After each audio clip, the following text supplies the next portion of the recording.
Parliament. Co-equal powers. In various other spheres, Rajya Sabha has been given equal powers with the Lok Sabha. This includes election of the president, in which the elected members of the Rajya Sabha participate on equal terms with the elected members of the Lok Sabha. The impeachment of the president, because the impeachment proceedings against the president can be initiated in either house. While one house levels charges, the other house investigates their charges and passes the necessary resolution for impeachment. The election of Vice President, who is elected by the members of the two houses à la joint sitting. The approval of the proclamation of emergency made by the President of India. The removal of the judges of the Supreme Court and the High Courts. Though the orders for the removal of these judges are firmly passed by the President on the grounds of proved misbehavior or incapacity, the President passes such orders only if the two houses of the Parliament pass a resolution by 2/3 majority of the members present and voting, which must also be the majority of the total membership of each house. In number of other matters also, the Rajya Sabha enjoys co-equal power with the Lok Sabha, an approval of ordinance issued by the President, consideration of the reports of the various commission, etc. Exclusive powers of Rajya Sabha. Though in the spheres enumerated above, the Rajya Sabha enjoys either inferior or the co-equal position with the Lok Sabha. In certain other spheres it has been given exclusive powers which are not available to the Lok Sabha. They are as follows. Under Article 249 of the Constitution, the Rajya Sabha can authorize the Parliament to make a law on the subject enumerated in the state list by passing a resolution by 2/3 majority that it is necessary or expedient to do so in a national interest. After passage of such a resolution by the Rajya Sabha, the Parliament can lawfully legislate on any subject in the state list. Such a resolution is, however, initially valid for a period of 1 year but can be further extended for a year at a time. Black circle under Article 312, the Rajya Sabha is authorized to recommend the creation of a new All India service catering to the needs of the Union as well as the states. The Rajya Sabha has to pass a resolution by 2/3 majority of the members present and voting, which should also be the majority of its total membership, for making such a recommendation. The Lok Sabha can pass necessary law for the creation of new all India services only after such a resolution has been passed by the Rajya Sabha. On account of these special powers of the Rajya Sabha, Professor Paley describes Rajya Sabha as an important part of the government machineries and not ornamental superstructure or a non-essential adjunct. Budget.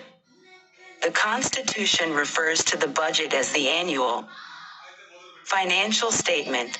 The term budget has not been used in the Constitution. It is the popular name for the annual financial statement that has been dealt with in Article 112 of the Constitution. The budget is a statement of the estimated receipts and expenditure of the Government of India in a financial year which begins on the 1st of April and ends on the 31st of March of the following year. In addition to the estimates of receipts and expenditure, the budget contains certain other elements.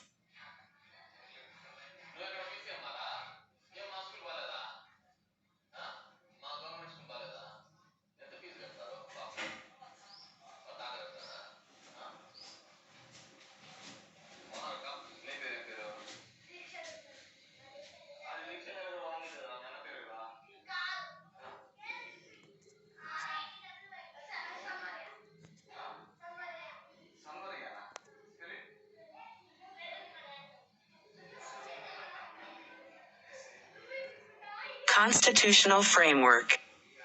63. Elements in budget.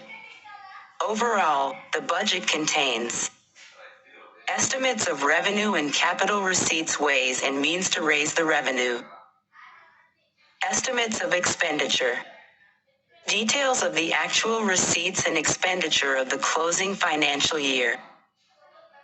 The reasons for any deficit or surplus in that year and economic and financial policy of the coming year, i.e. laxation proposals, prospects of revenue, spending program and introduction of new schemes, projects.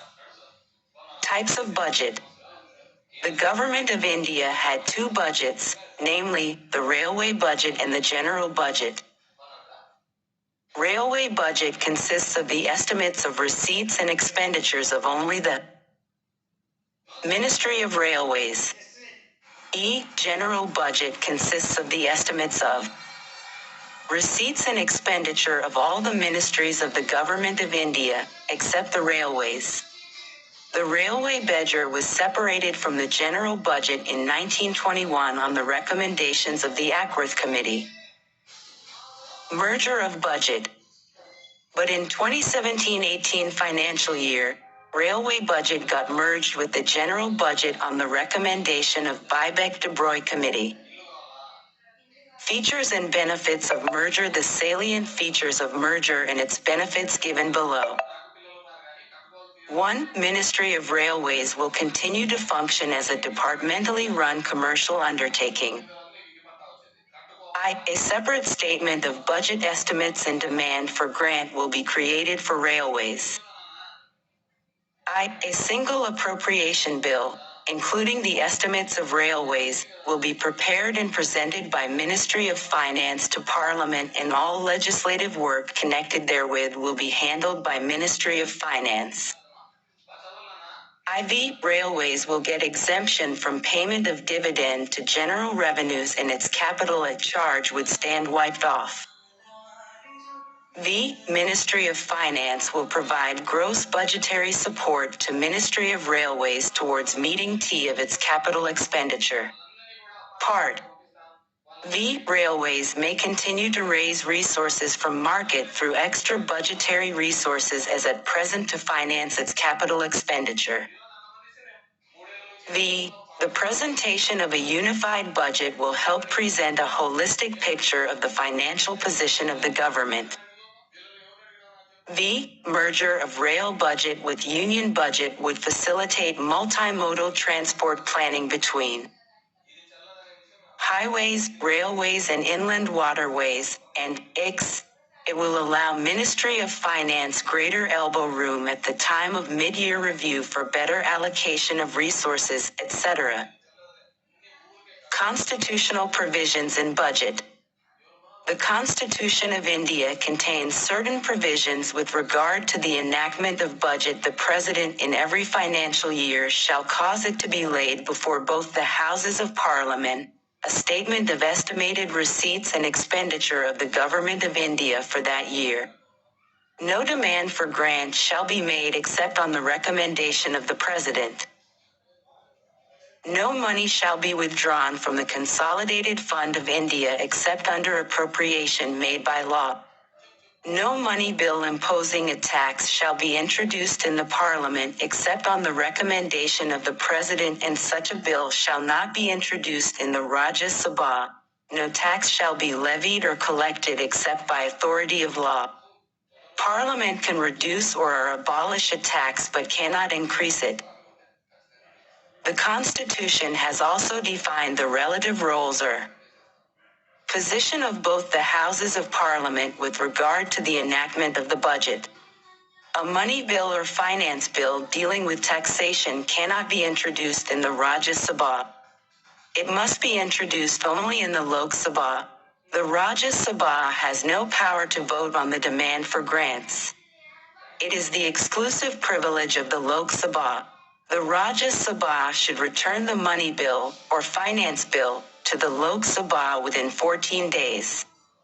The Lok Sabha can either accept or reject the recommendations made by Rajya Sabha in this regard.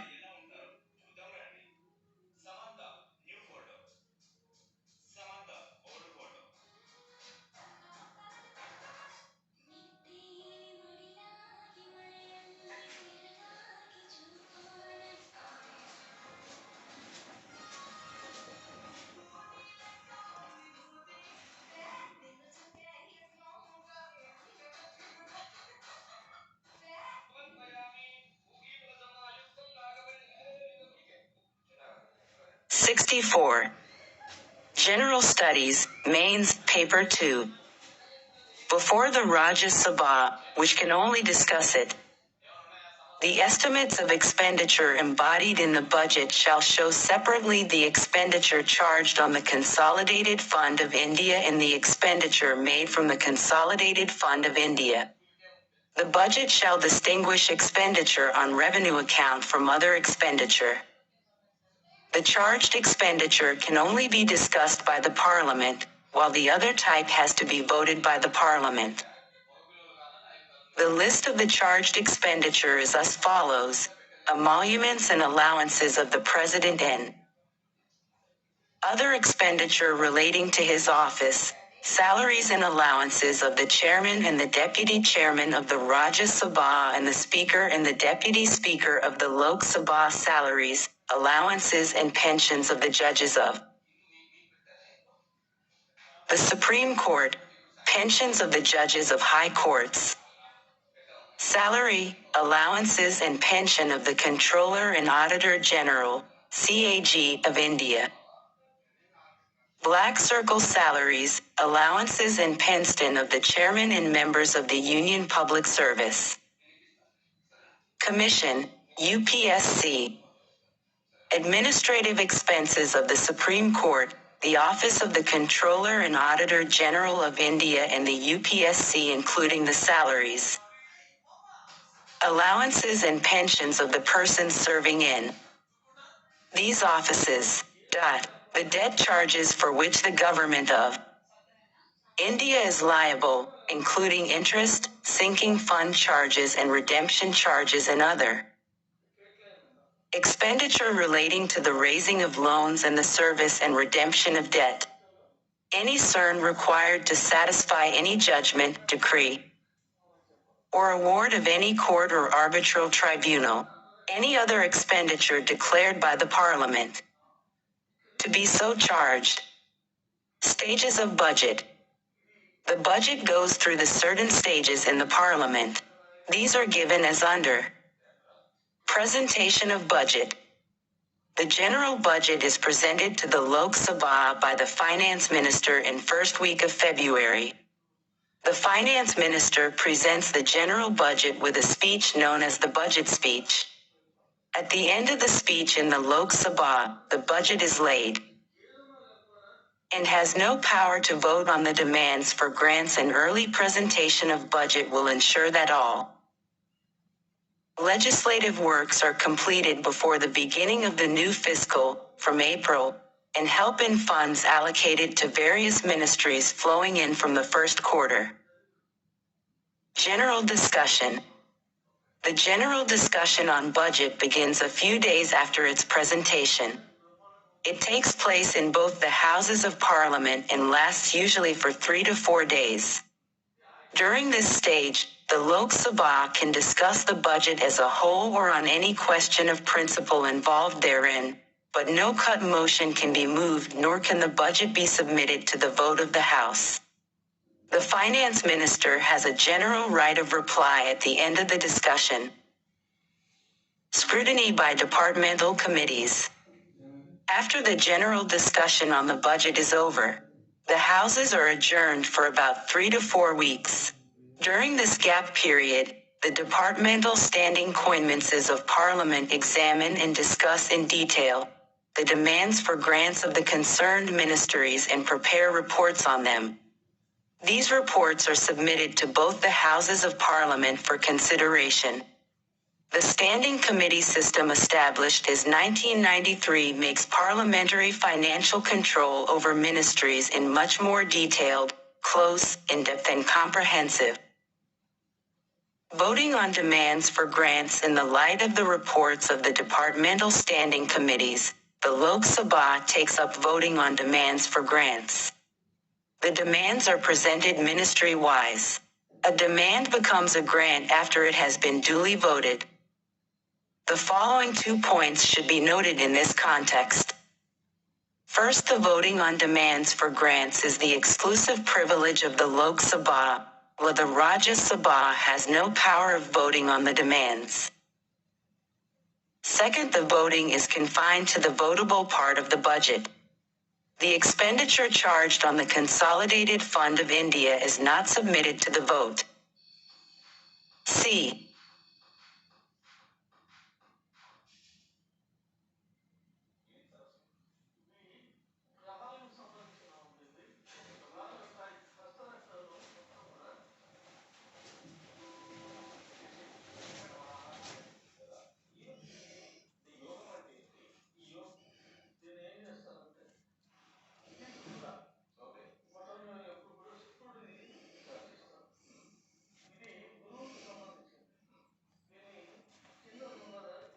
Constitutional Framework.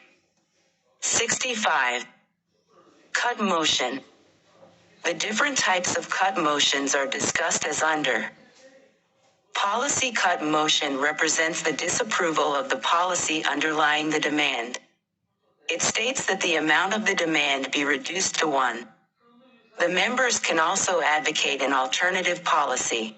Economy cut motion represents the economy that can be affected in the proposed expenditure. It states that the amount of the demand be reduced by a specified amount, which may be either a lump sum reduction in the demand or omission or reduction of an item in the demand. Token cut motion ventilates a specific grievance, i.e. within the sphere of responsibility of the Government of India. It states that the amount of the demand be reduced by 100. Significance of cat morion. The significance of a cut motion lies in facilitating the initiation of concentrated discussion on a specific demand for grant, upholding the principle of responsible government by probing the activities of the government. However, the cut motions do not have much utility. In practice, they are only moved and discussed in the House, but not passed as the government enjoys majority support. Their passage by the Lok Sabha amounts to the expression of want of parliamentary confidence in the government and may lead to its resignation. In total, 26 days are allotted for the voting of demands. On the last day, the Speaker puts all the remaining demands to vote and disposes them whether they have been discussed by the members or not. This is known as guillotine. Passing of appropriation bill. An appropriation bill is introduced to provide for the appropriation of all money required to meet the grants voted by the Lok Sabha except the expenditure charged on the Consolidated Fund of India. No such amendments can be proposed to the appropriation bill in either house of the Parliament that will have the effect of varying the amount or altering the destination of any grant voted or of varying the amount of any expenditure charged on the Consolidated Fund of India. The appropriation bill becomes the Appropriation Act after it receives assent by the President. This act authorizes the payments from the Consolidated Fund of India. This means that the government cannot withdraw money from the Consolidated Fund of India till the enactment of the appropriation bill. This takes time and usually goes on till the end of April. But the government needs money to carry on its normal activities after the 31st of March, the end of the financial year. To overcome this functional difficulty, the Constitution has authorized the Lok Sabha to make any grant in advance in respect to the estimated expenditure for a part of the financial year, pending the completion of the voting of the demands for grants and the enactment of the appropriation bill. This provision is known as the vote on account. It is passed after the general discussion on budget is generally granted for 2 months for an amount equivalent to 1/6 of the total estimation. Passing of Finance Bill. The Finance Bill is introduced to give effect to the financial proposals of the Government of India for the following year. It is subjected to all the conditions applicable to a money bill. According to the Provisional Collection of Taxes Act of 1931, the Finance Bill must be enacted, i.e., passed by the Parliament and assented by the President, within 75 days. The Finance Act legalizes the income side of the budget and completes the process of the enactment of the budget.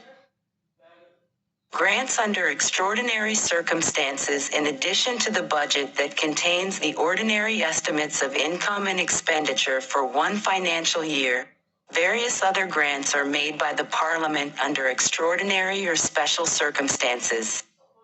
These are: supplementary grant is granted when the amount authorized by the Parliament through the Appropriation Act for a particular service for the current financial year is found to be insufficient for that year. Additional grant is granted when a need has arisen during the current financial year for additional expenditure upon some new services not contemplated in the budget for that year.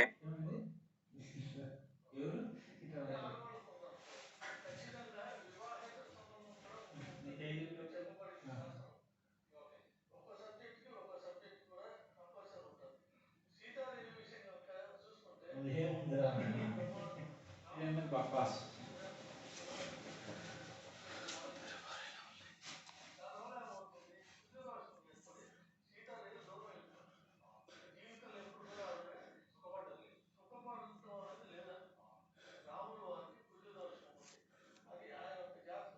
'66. General Studies, Mains, Paper 2. Excess grant is granted when money has been spent on any service during a financial year in excess of the amount granted for that service in the budget for that year. It is voted by the Lok Sabha after the financial year. Before the demands for excess grants are submitted to the Lok Sabha for voting, they must be approved by the Public Accounts Committee of Parliament. Exceptional grant is granted for a special purpose and forms no part of the current service of any financial year. Token grant is granted when funds to meet the proposed expenditure on a new service can be made available by reappropriation. A demand for the grant of a token sum is submitted to the vote of the Lok Sabha, and if assented, funds are made available. Reappropriation involves transfer of funds from one head to another. It does not involve any additional expenditure. Supplementary, additional, excess and exceptional grants and vote of credit are regulated by the same procedure which is applicable in the case of a regular budget. 3 kinds of funds. The Constitution of India provides for the 3 kinds of funds for the central government, which are Consolidated Fund of India, Article 266, Public Account of India, Article 266, Contingency Fund of India, Article 267. These are discussed below. Consolidated Fund of India. It is a fund to which all receipts are credited in. All payments are debited. In other words, black circle all revenues received by the Government of India. Black circle all loans raised by the government by the issue of treasury bills, loans or ways and means of advances. All money received by the government in repayment of loans forms the Consolidated Fund of India. All the legally authorized payments on behalf of the Government of India are made out of this fund.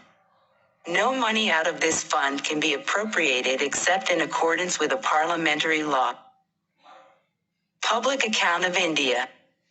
All other public money, other than those which are credited to the Consolidated Fund of India, received by or on behalf of the Government of India shall be credited to the Public Account of India. This includes Provident Fund deposits, judicial deposits, savings bank deposits, departmental deposits, remittances and so on. This account is operated by executive, i.e. the payments from this account can be made without parliamentary appropriation. Such payments are mostly in the banking transactions. Contingency Fund of India. The Parliament enacted the Contingency Fund of India Act in 1950. This fund is placed at the disposal of the President and he can make advances out of it to meet unforeseen expenditure pending its authorization by the Parliament. The fund is held by the Finance Secretary on behalf of the President. Like the Public Account of India, it is also operated by executive actions. Parliamentary committees. To have effective control over the governmental activity. On a regular and continuous basis, various parliamentary committees are established. It is a sad reflection on the parliamentary system that grant for various ministries are allotted without the elected representatives of the people examining the requirements of ministries in detail. The committee system is expected to remove this glaring drawback. Accordingly, a parliamentary committee means a committee that black circle is appointed by the House or nominated by the Speaker, Chairman. Black Circle presents its report to the House. Has a secretariat provided by the Lok Sabha, Rajya Sabha. Greater than works under the direction of the Speaker, Chairman. The functions of the Parliament are varied, complex and voluminous. Therefore, it is assisted by a number of committees in the discharge of its duties. The Constitution of India makes a mention of these committees at different places but without making any specific provisions regarding their composition, tenure, functions, etc.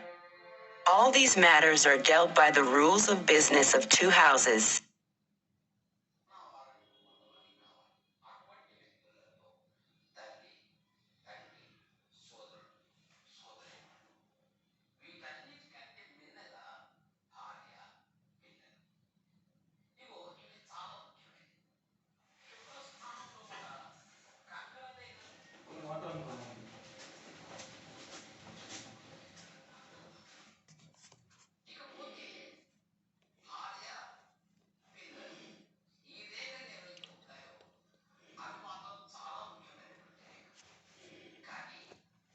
Constitutional framework.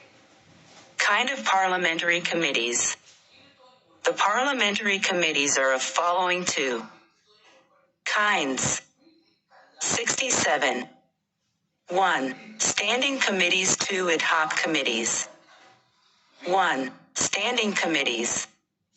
These committees are permanent and work on continuous basis.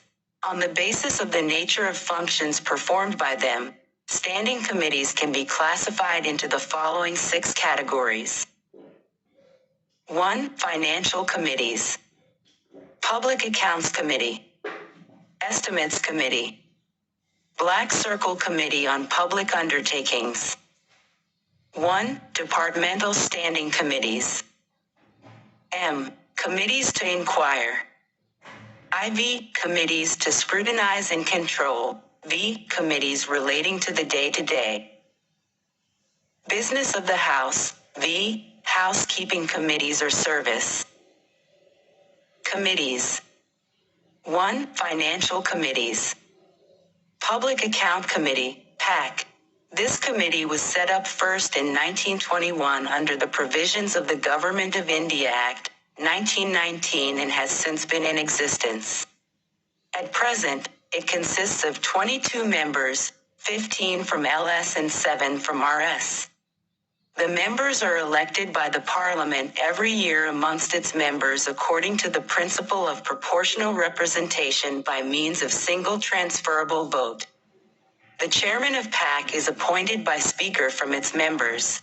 Following a convention since 1967, the chairman is selected from the opposition. A minister can't be member of PAC. The function of the committee is to examine the annual audit reports of the Comptroller and Auditor General of India, CAG, which are laid before the Parliament by the President.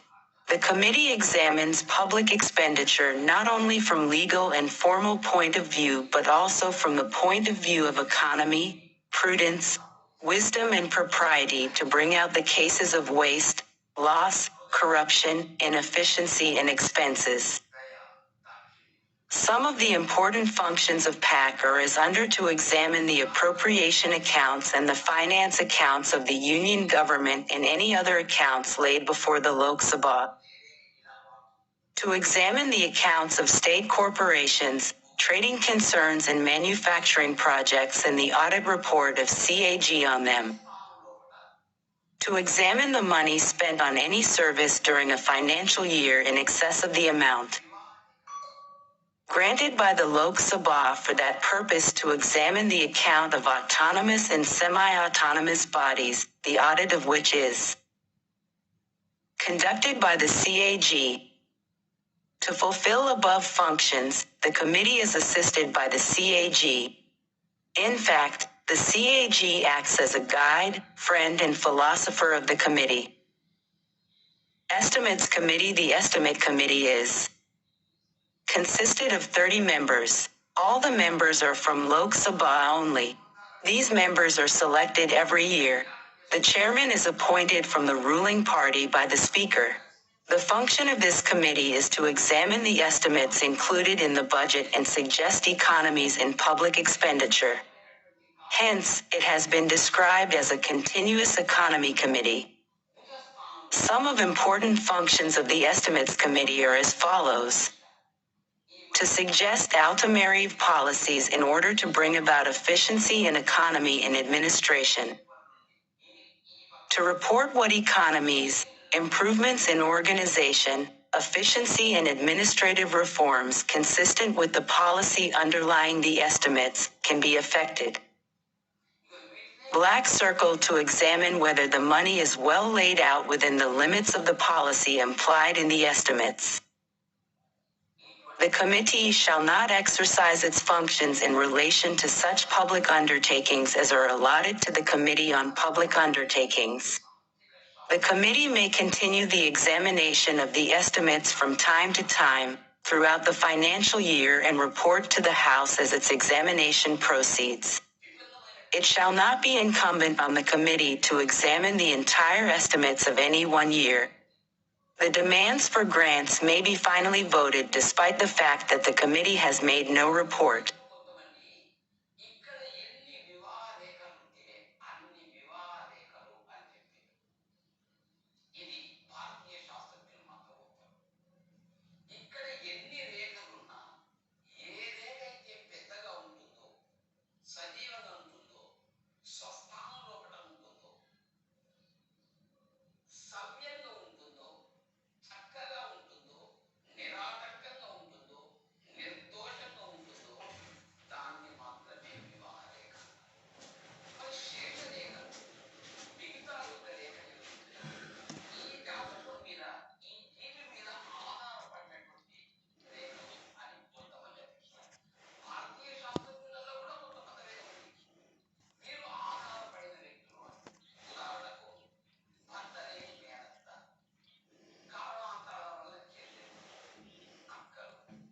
(68) Committee on Public Undertakings. This committee has 22 members, 15 from Lok Sabha, 7 from Rajya Sabha.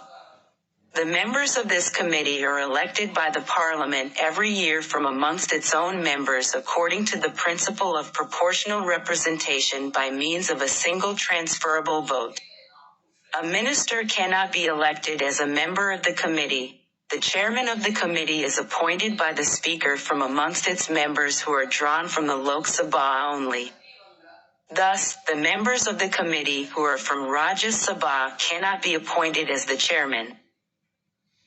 Functions of Committee on Public Undertakings are: to examine the reports of the CAG on public undertakings, to exercise such other functions vested in the Public Accounts Committee and the Estimates Committee in relation to the public undertakings which are allotted to it by the Speaker from time to time, to examine whether the affairs of the public undertakings are being managed in accordance with sound business principles and prudent commercial practices, to examine the reports and accounts of public undertakings.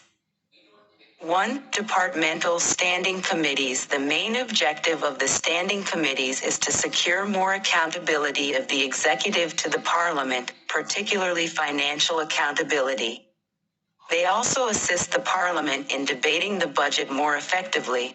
Each standing committee consists of 31 members, 21 from Lok Sabha and 10 From Rajya Sabha, the members of the Lok Sabha are nominated by the Speaker amongst its own members, and the members of the Rajya Sabha are nominated by the Chairman amongst its members. The term of office of each standing committee is 1 year from the date of its constitution. Out of the 24 standing committees, 8 work under the Rajya Sabha and 16 under the Lok Sabha. General Studies, Mains, Paper 2. E. Committees to inquire. Important committees to inquire are discussed as under.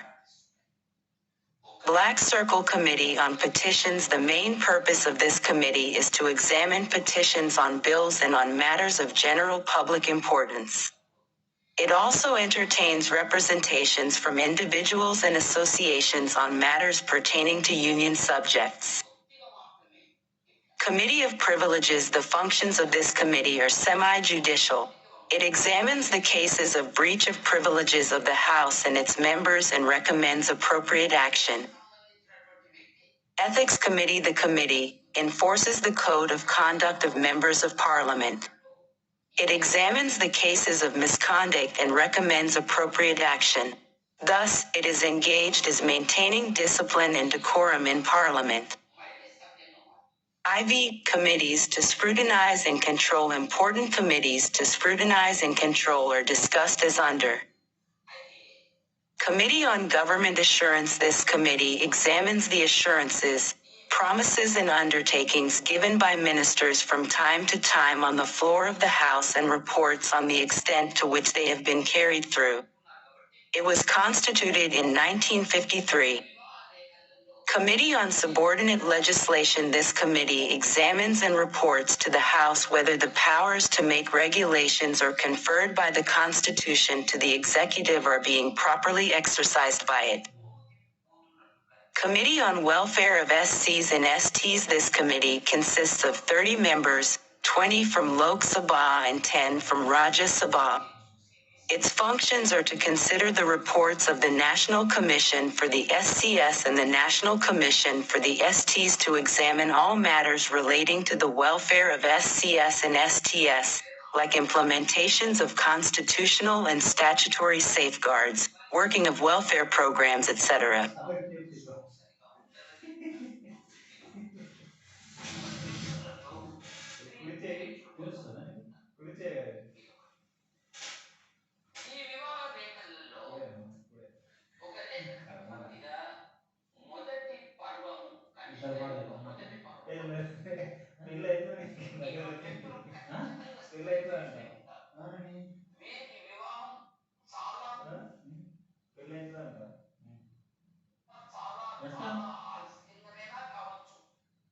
ఇది ఉన్నదా ఇది అనేది కూర్చుని ఇట్లా కిందికి వంగుంటే పెళ్లి time ముచ్చటంటేనంట. అదే మీదికి వంగుంటే పెళ్లి కాదంట. అయితే పక్కా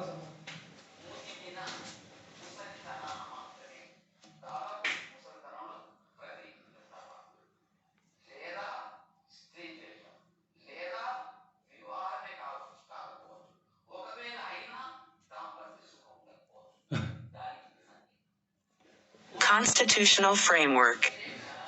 V. Committees related to the day-to-day. 69. Business of the House. Important committees related to the day-to-day business of the House are discussed as under. Business Advisory Committee. This committee regards the program and timetable of the House. It allocates time for the transaction of legislative and other business brought before the House by the government. Rules Committee. This committee considers the matters of procedure and conduct in the House and recommends necessary amendments or additions to the rules of the House. Committee on Private Members' Bills and Resolutions. This committee classifies bills and allocates time for the discussion on bills and resolutions introduced by private members. This is a special committee of the Lok Sabha and consists of 15 members, including the Deputy Speaker as its chairman. The Rajya Sabha does not have any such committee. V. Housekeeping Committees. Important housekeeping committees are discussed as under. General Purposes Committee. This committee considers and advises on matters concerning affairs of the House which do not fall within the jurisdiction of any other parliamentary committee.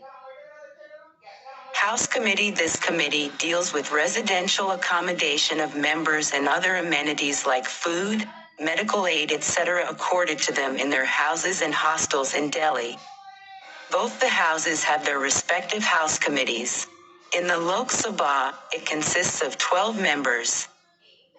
Library Committee. This committee considers all matters related to Library of the Parliament and assists the members in utilizing the library services. It consists of 9 members, 6 from Lok Sabha and 3 from Rajya Sabha. Black Circle Joint Committees on Salaries and Allowances of Members. This committee was constituted under the Salary, Allowances and Pension of Members of Parliament Act, 1954. It consists of 15 members. It frames rules for regulating payment of salary, allowances and pension to members of Parliament. Functions of standing committees. Some of the important functions of each of the standing committees are as follows. To consider annual reports of ministries, departments, to examine bills pertaining to the concerned ministries, to consider national basic long-term policy, documents presented to the houses, to consider the demands for grants of the concerned ministries, departments before they are discussed and voted in the Lok Sabha. Its report should not suggest anything of the nature of cut motions. Merits of standing committees. The merits of the standing committee system in the Parliament are as follows. The system ensures economy and efficiency in public expenditure, as the ministries, departments would now be more careful in formulating their demands. The system makes parliamentary control over executive much more detailed, close, continuous, in-depth and comprehensive. Their proceedings are devoid of any party bias. The procedure adopted by them is more flexible. The opposition parties and the Rajya Sabha can play a greater role in exercising financial control over the executive. 2. Ad hoc committees. These committees are temporary and cease to exist on completion of the task assigned to them. Ad hoc committees can be divided into 2 categories, that is, inquiry committees and advisory committees. Their details are given as under. Inquiry committees. They are constituted from time to time, either by the 2 houses on a motion adopted on the behalf or by the Speaker, Chairman, to inquire into and report on specific subjects, e.g. Railway Convention Committee. Joint Committee on Security in Parliament Complex.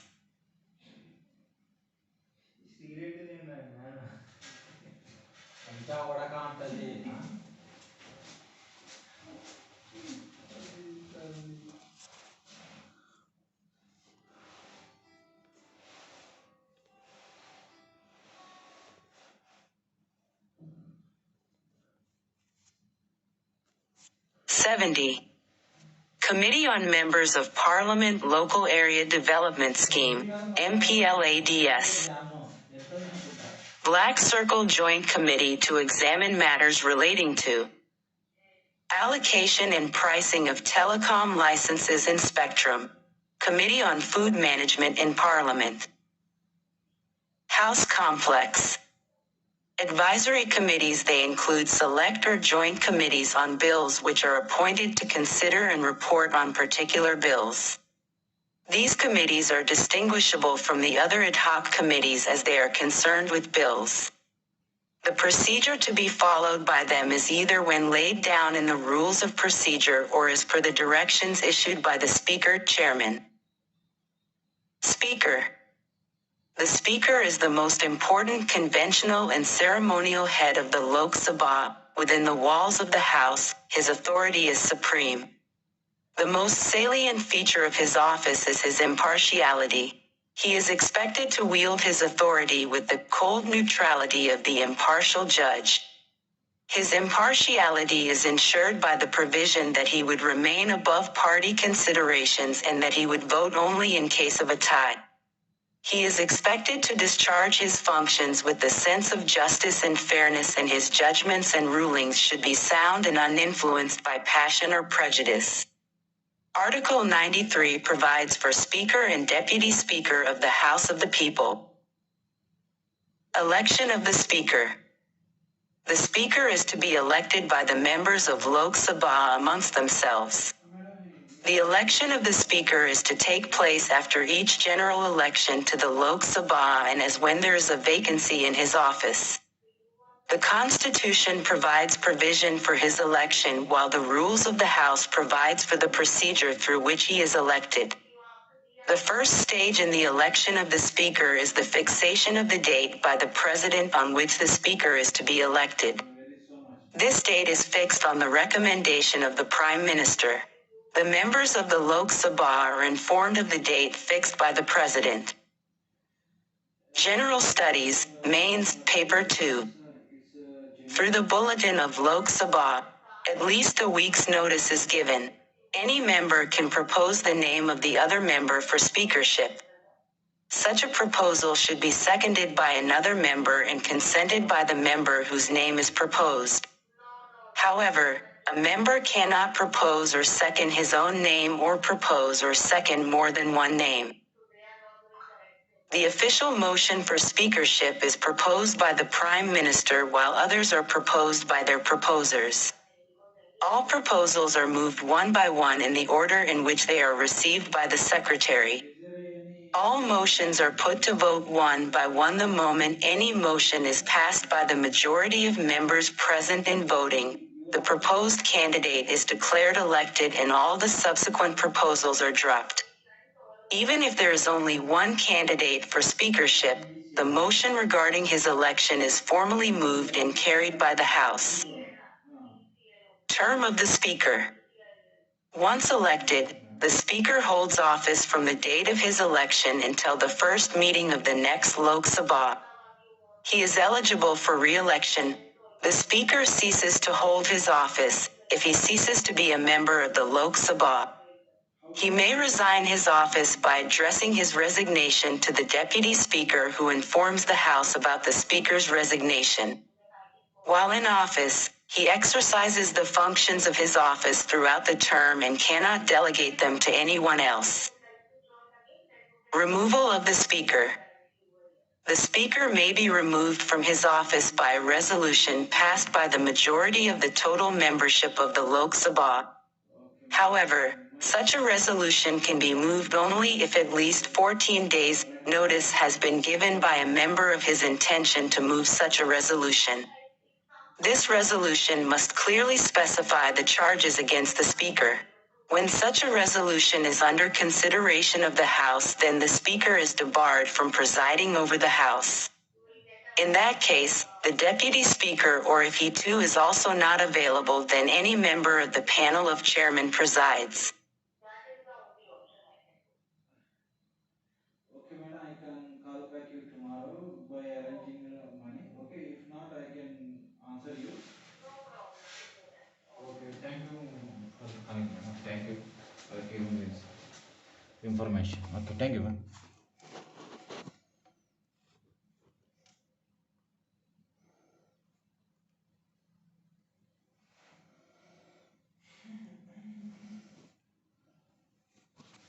Constitutional Framework. 71. The Speaker, however, has the right to be present during the course of debate on this resolution and right to defend himself. The resolution should be adopted by the majority of the total membership of the House. The Speaker stands removed from his office and another member is subsequently elected as the Speaker.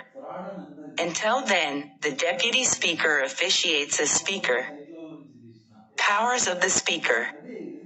As the Chief Presiding Officer of the popularly elected Lok Sabha, the Speaker has been entrusted with a lot of powers in the Constitution and the rules of the House. He is the spokesperson of the House and to the House. He is the custodian of the privileges and immunities of the House and its members. He is the ex officio president of the Indian Parliamentary Group and the head of the Lok Sabha Secretariat. Finally, he is the absolute judge of the admissibility of all bills, resolutions, motions and questions. Nobody can speak without his permission and everybody has to address the chair before taking the floor. Speaker as the presiding officer. Speaker holds following roles as the presiding officer. The House commences its sitting when the Speaker, the Deputy Speaker or a chairman is in the chair. He presides over the House throughout his term of the office except when a resolution for his own removal is under consideration. As the chief presiding officer of the House, he fixes the hour of the commencement or termination of a sitting and determines the days on which the House will sit. He also determines the time when a sitting of the House is adjourned sine die, to a particular day or to a part of the same day. Black circle in consultation with the leader of the House and the Business Advisory Committee, he determines the order of government business. It is he who determines what is a money bill and in that respect his decision is final. He also decides the admissibility of the resolutions and motions. He also determines whether a motion of no confidence in the Council of Ministers is in order. Black circle. He is also empowered to select amendments in relation to bills and motions and can refuse to allow a member to move an amendment if he thinks it is unwarranted. Finally, his opinion and consent is final in determining whether a move on to adjourn the House or to postpone its regular business for discussing a matter of urgent public importance. The Speaker nominates panel of chairpersons, Speaker from the members. No member of the House can participate in discussion or move a proposal without his consent. He can stop any member from speaking. The rules relating to asking and answering of the questions depend upon the interpretation of the Speaker. He has a very large discretion in this matter. He may cut short or increase the question hour. He may ignore the condition of the notice period for the question and may permit a question to be asked at a short notice. It is he who decides whether a question deserves a written or an oral answer. He may also allow half an hour discussion on matters arising from reply to the question. The Speaker regulates the debates and proceedings of the House. Even at the secret sittings, which is held at the request of the Leader of the House, the Speaker determines the manners of reporting the proceedings and the procedure to be adopted on such occasions. Black circle. The Speaker proposes questions for the consideration of the House and puts them for their vote. He determines what method of voting would be adopted and it is he who announces the results. If anything happens against the rules of the House and a point of order is raised to point out and correct them, then it is he who determines the points of order and gives his decision. In the event of joint session of the two houses of Parliament, the Speaker presides. In that case, his decisions, rulings and interpretations on matters before the joint session are final. Dignity of Speaker. Except making formal statements while performing these functions, the Speaker does not, ordinarily, participate in the discussion. He seldom addresses the House of his own accord and unless requested by the members, he refrains from expressing his personal opinion.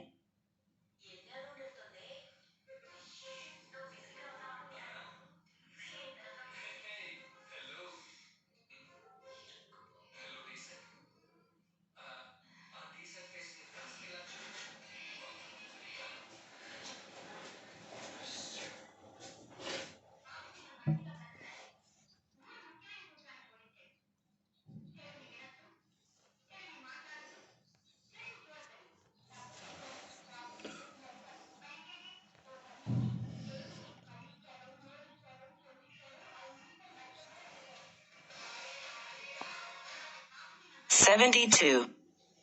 We follow the British tradition that all members of the House, irrespective of the party to which they belong, pay utmost respect and attention to the Speaker. When the Speaker rises to speak, he is heard in silence, and any member who is then speaking or offering to speak is required to resume his seat. Moreover, it is considered an act of disrespect if a member leaves the House when the Speaker is addressing the House. The Speaker also finally determines whether there is a prima facie case for a matter relating to a breach of privilege or contempt of the House. Without his consent, no question involving a breach of privilege of a member of the House or a committee of the House can be raised in the House. Speaker as a supervisor of parliamentary committees. The Speaker is in supreme control of all parliamentary committees, whether set up by him or by the House. He appoints their chairman and issues directions to them as he deems necessary. He holds consultations with them from time to time. The committee meetings cannot be held outside the Parliament House without IN's prior permission. Officials of government cannot be summoned by the committee without his consent. Finally, the Speaker himself is the chairman of certain committees of the House, including the Business Advisory Committee, the General Purposes Committee, and the Rules Committee. Speaker as an interpreter. It is the right of the Speaker to interpret the Constitution and the rules of the House, so far as they relate to matters before the House. In the House, the Speaker's interpretation is final and is a precedent to be followed by subsequent Speakers, officers, and members for guidance. His rulings and interpretations cannot be questioned except on a substantive motion of the House, which alone can override the Speaker's ruling or interpretation. The Speaker is not bound to give reasons for his decision, ruling, or interpretation. Members of the House cannot criticize him. They can best request him to reconsider his ruling. General Studies, Mains, Paper 2. Speaker Spokesman of the House. The Speaker is the chief spokesman of the House. He represents its collective voice of House to the outside world. In the first place, all communications of the House to the President are made through the Speaker in the form of a formal address. On the other hand, all the communications from the President to the House are made through the Speaker. Similarly, all communications from the Lok Sabha addressed to the Rajya Sabha are sent through the Speaker. And it is the Speaker who receives all communications addressed to the Lok Sabha by the Rajya Sabha. Finally, Speaker is the representative of the House and communicates the decisions of the House to all authorities concerned. Similarly, she informs the House about people's petitions and convey messages which she receives from foreign countries or their parliaments. He also issues warrants to execute the orders of the House as and when necessary. Speaker as an enforcer of discipline. Maintenance of order in the House is the fundamental duty of the Speaker. He derives his disciplinary powers from the rules of the House. His decisions in matters of discipline are not to be challenged except on a substantive motion. The Speaker may check irrelevance or repetition in the speech of a member and may ask him to withdraw his defamatory remarks. He may direct any member guilty of disorderly behavior in the House to withdraw from the House. He may suspend the member from the House if he persists in obstructing the proceedings of the House, and in case of serious disorder he may even adjourn the House. Speaker as a President of Indian Parliamentary Group. The Speaker is the ex officio President of the Indian Parliamentary Group, which is the Indian branch of the Inter-Parliamentary Union and the Commonwealth Parliamentary Association. He nominates the personnel for various parliamentary delegations to foreign countries. He does this by consultation with the chairman of Rajya Sabha, as members of both the houses are to be included in the delegation. Occasionally, he himself leads such delegations.